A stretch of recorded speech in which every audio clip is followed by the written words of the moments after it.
Hello guys, it's Adviti Mishra over here. Before I begin, I'll briefly describe myself for exactly 20 seconds.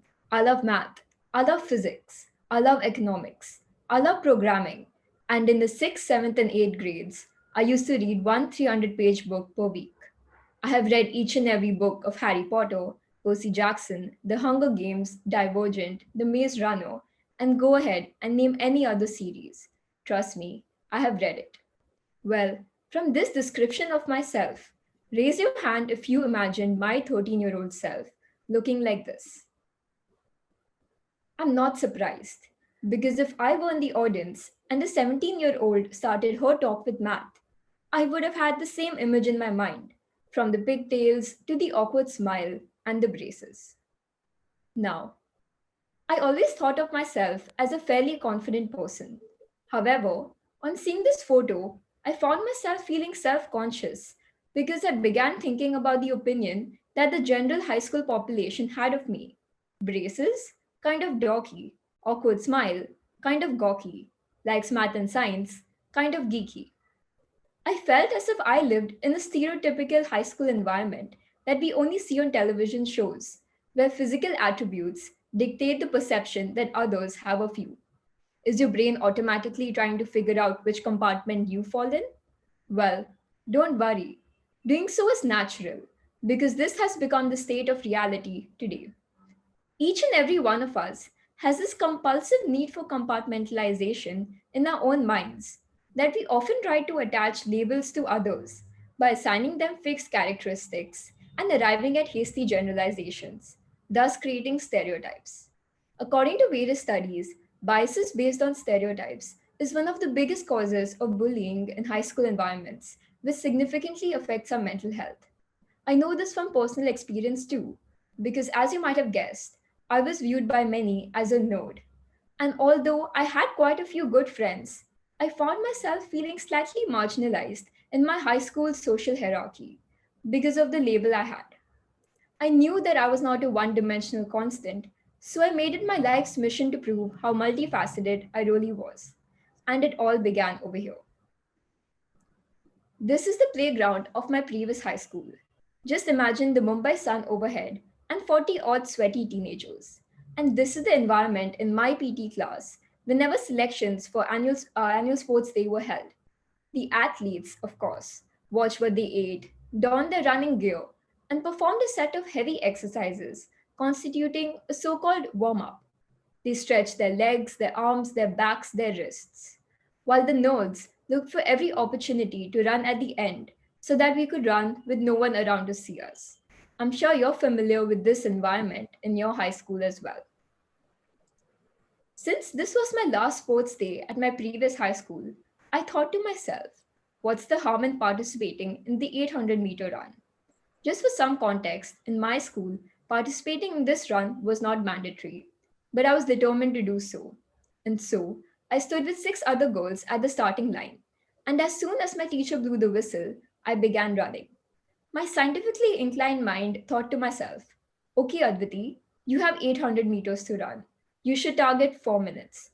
Thus, you should run around 3.33 meters per second on an average.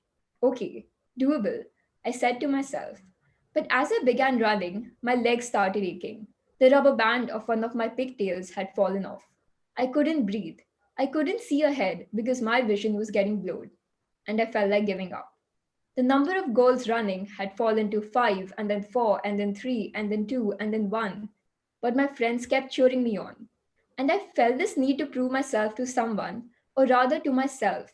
I am not constricted to one stereotype. So I ran and I ran and I ran till I reached the finish line.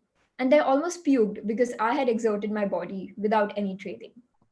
At this point, you might be thinking that I might have been proud of myself because, hey, Adviti, you did manage to finish the race. But at the end, I didn't feel any sense of accomplishment.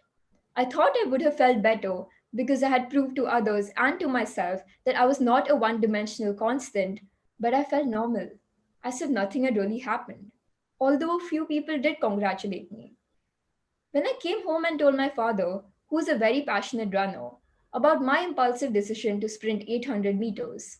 He did not ask me why I had done it, but he did encourage me to scale up from 800 to 2000 to 5000 and finally 10,000 meters.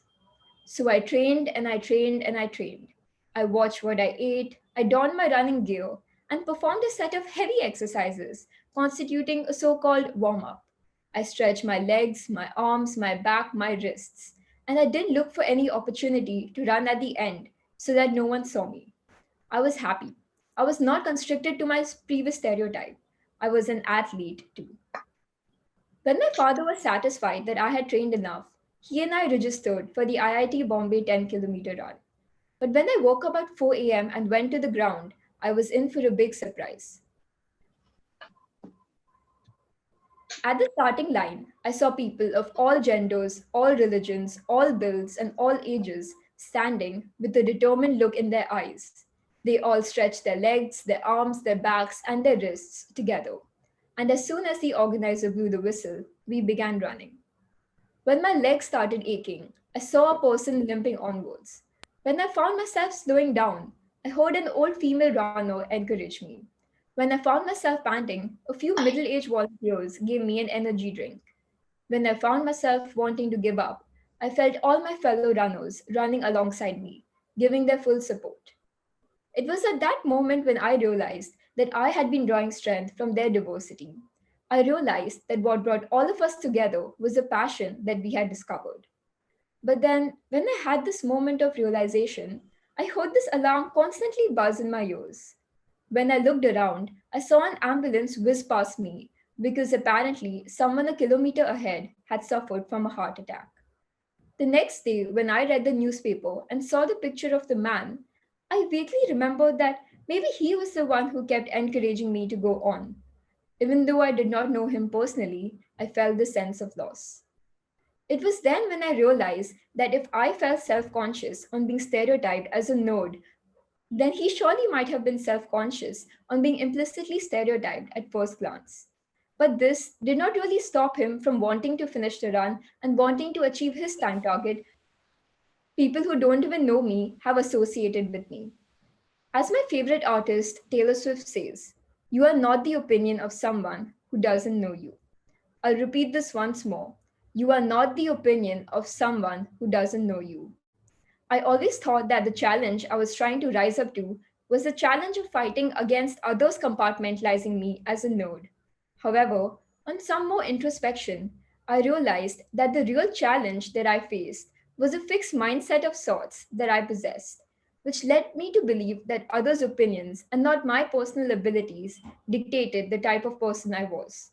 Thus, the real problem was in my mind, and it was constructed by me. Reconstructing an entire belief system was definitely not easy because I needed to train my mind to change my perception of why I did what I did and continuously convince myself that their initial opinions should in no way limit me from doing what I do best. The key solution to face any sort of challenge you face in life lies in your mind and your outlook on how you function as a human being, both in isolation and in a society full of others. So, hello guys, it's Adviti Mishra over here. Before I end, I'll briefly describe myself for exactly 20 seconds. Or wait, actually, I won't. The books I read, the subjects I love, do not really define me. My new outlook on life leads me to believe I'm much more than that. I'm a nerd, I'm an artist, I'm a musician, I'm an athlete. I'm just going to be who I want to be. Thank you.